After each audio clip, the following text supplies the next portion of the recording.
Problems with the Ottoman Empire. Islamic history seems to go in cycles. In the 7th and 8th centuries, Islam sprung from the deserts of Arabia to create empires that were some of the most powerful in the world. The devastating period of invasion from the 11th to 13th centuries reversed that, leaving the Muslim world politically, economically, and socially disjointed. The rise of the Ottoman, Safavid, and Mughal empires in the 15th and 16th centuries signaled the rise, once again, of Muslim power on the world stage. The Ottomans, by the 1520s, had managed to even touch the edge of Central Europe at Vienna, and although they failed to take that city, they were Europe's premier empire. The Ottoman Empire's rapid rise was followed by a long, slow stagnation and decline. The beginning of this stagnation can be said to have started at the end of Sultan Suleiman's reign in 1566. Although the Ottomans were still the most powerful European empire at the time of his death, and would continue to be so for at least a few decades, several factors played into the oncoming decline of the Ottoman state. Coinciding with the decline of the Ottoman Empire was the rise of Western European states, particularly France and England, which soon filled the power vacuum left by the Ottomans as they retreated from the world stage. The first and most obvious reason for Ottoman decline was that it was no longer able to win decisively on the battlefield. Early in its history, the Ottoman Empire had a clear technological advantage over its enemies, being the first to employ large cannons to knock down city walls, like those of Constantinople, as well as smaller, more portable weapons that would later evolve into rifles. It did not take long for the rest of Europe to adopt the similar technology, taking away the advantage the Ottomans had on the battlefield. In conjunction with this, the zealous warrior attitude that Osman built his small-scale Beylik on faded away as the empire got bigger and more stable. The Janissary Corps, which had proven instrumental in many victories early on, succumbed to corruption and bureaucracy, and ceased to be an effective fighting force by the 1600s. More importantly for the empire, however, was that it had reached its natural maximum size. The tradition of yearly campaigns that set out from Istanbul every spring meant that Ottoman armies were most effective in areas they could reach before the onset of the coming fall, especially in more northern areas of the empire that got colder faster. A prime example of this was the 1529 siege of Vienna. Ottoman armies left Istanbul in May and trekked across the Balkans throughout the summer, reaching Vienna's walls in late September, which gave Suleiman only a few weeks to conduct his siege before returning to Istanbul. This logistical problem meant that Ottoman armies could not advance any further than Hungary, leaving the German-speaking lands of Central Europe out of Ottoman hands permanently. Another attempt at Vienna in 1683 similarly ended in failure. The limits of Ottoman military ability became clear with the Treaty of Karlowitz in 1699. After a devastating 14-year war that pitted the Ottoman Empire against much of Europe, the Ottomans were forced to concede territory through a treaty for the first time in their history. Hungary, where Suleiman had marched victorious Ottoman armies in the 1500s, was ceded to the Austrians along with Transylvania. Parts of Ukraine inhabited by the Crimean Tatars, Muslim vassals of the Ottomans, were taken by Poland. Even the city-state of Venice made gains, acquiring Ottoman lands in southern Greece and along the Adriatic coast in the Balkans. Most significantly for later Ottoman history, the Ottoman Sultan was forced by the treaty to recognize and protect Christians in the empire. The Ottomans had already been doing so in accordance with Islamic law and the millet system. What was important about this stipulation was that the protection of Christians was being forced upon the empire by outside powers. During the 1700s and 1800s, European nations would use this same concept to further disintegrate the Ottoman realm as it tumbled towards its final dissolution. The inability of the Ottomans to succeed militarily had huge ramifications for other aspects of the empire. At its core, the Ottoman Empire was a military state. Conquest brought in more wealth, people and territory that would strengthen the empire and help it launch further military campaigns.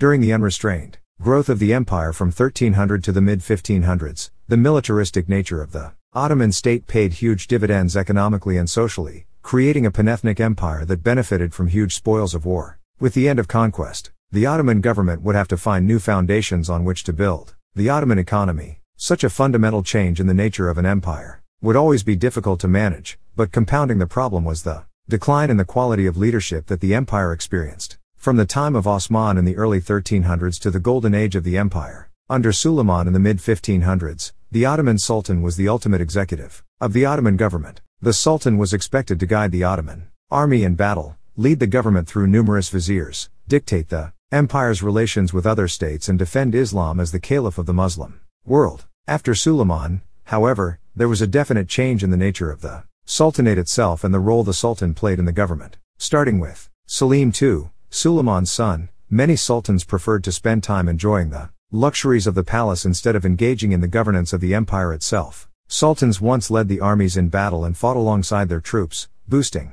morale as the Ottoman soldiers marched through Anatolia, the Balkans, and the deserts of the Middle East. Beginning in the late 1500s, however, sultans would appoint deputies to lead the troops while they enjoyed the comforts of Istanbul. Sultan Ahmed I, R. 1603–1617, cemented the lethargy of the Sultanate. He officially ended the 300-year-old Ottoman tradition of princes fighting for the throne, whereas previously sultans could not allow their brothers to live lest there be an insurrection against their rule, as occurred during the reign of Bayezid II. Now all members of the Ottoman family were allowed to survive, but were forced to live in seclusion in the palace's harem. When a sultan died, government officials would go into the harem complex and simply pick the oldest surviving member of the Ottoman family to sit on the throne. Many of these sultans only came out of seclusion well into their adult lives, and had residual effects of spending decades alone in gilded rooms, without any prior training in governance. Sultans were incapable of effectively leading such a large and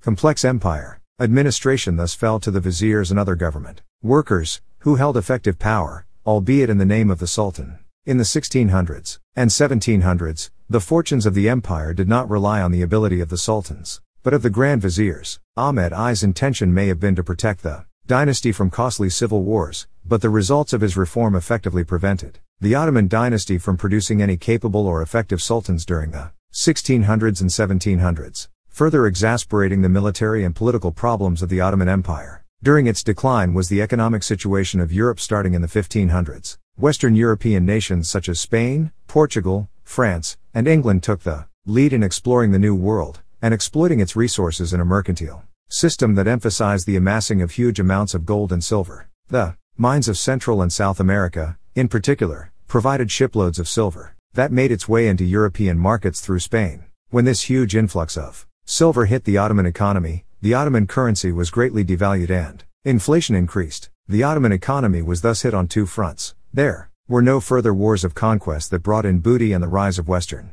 Europe weakened the Ottoman Empire by comparison. Intellectually, the empire stagnated in the 1600s and 1700s, after centuries of Muslim advances in science. While Europe struggled through the Dark Ages, Ottoman scholars exhibited a certain amount of disdain for European intellectual progress. They could hardly be blamed for this, as Europe struggled to produce scientific or intellectual capital since the fall of the Roman Empire. The reality was that in the 1600s the Dark Ages were over. The Renaissance and subsequent Enlightenment ushered in a new era of European intellectualism, which was ironically spurred by the translation of centuries-old Muslim works in major European cities. Most Ottoman scholars failed to recognize this shift, and European advances were disregarded as heathen innovations. Earlier in its history, the Ottoman Empire had sought to bridge the intellectual gap between Christian Europe and the Muslim world. European painters, scholars, and linguists could be found in the court of Mehmet II. But by the time Europe began to take a dominant role in world politics, the Ottoman Empire's mistrust of its Christian neighbors led to an anti-intellectualism that prevented its continued growth.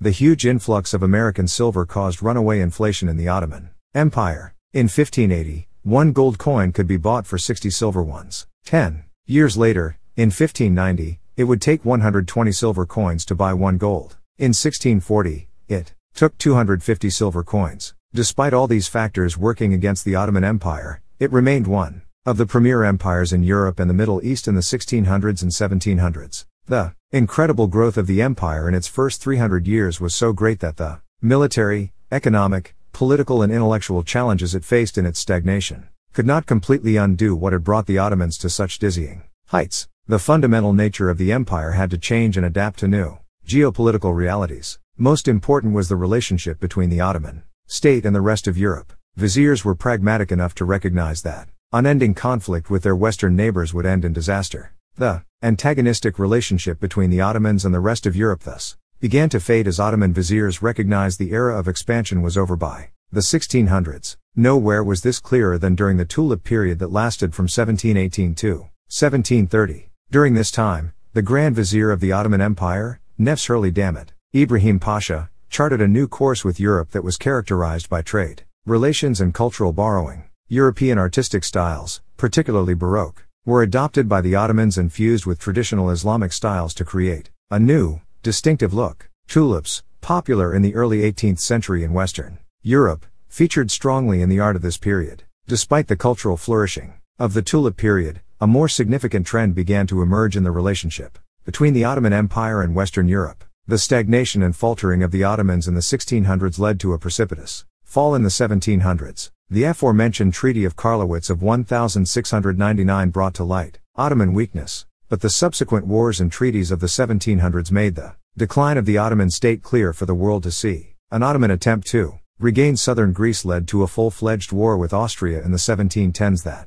ended with the Treaty of Passarowitz, which ceded Serbia to the Austrian Empire. In 1718, an attempt to regain land that led to the further loss of territory was wholly indicative of the situation the Ottoman Empire was in. A few decades of relative peace were followed by a disastrous war with the Russians from 1768 to 1774. The Russians managed to gain control over the Crimea and the northern Caucasus, and received vague assurances that Christians in the Ottoman realm would be protected. Complete partition of the empire in the late 1700s was only prevented by eruption of the French Revolution and Europe's preoccupation with it.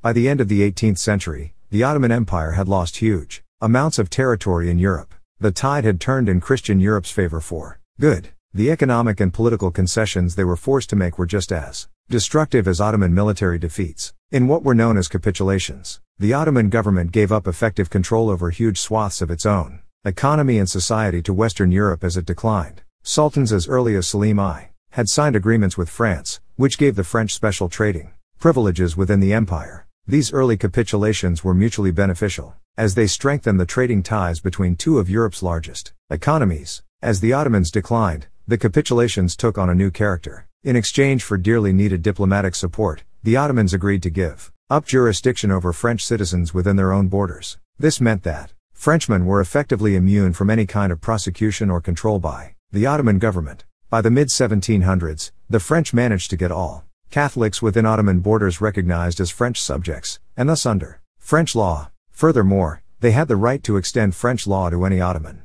subject they wanted. The result of this was that Christians in the empire were given a huge economic boost. They were given preferential treatment by the French, who covered them politically with the capitulations and then chose to trade exclusively with them. The majority of Ottoman overseas trade was now completely out of its control, and worse yet, the capitulations had to be renewed, or even strengthened throughout the 1700s as the Ottomans continued to need French diplomatic support in order to avoid partition at the hands of Austria and Russia. The fact that the Ottoman Empire was willing to give up sovereignty within its own lands is indicative of how the empire had weakened by the 18th century. Sultan Abdülmecid I's construction of extravagant palaces coupled with the disastrous Crimean War led to a depleted Ottoman treasury. In response, foreign loans were taken out at very high interest rates, further worsening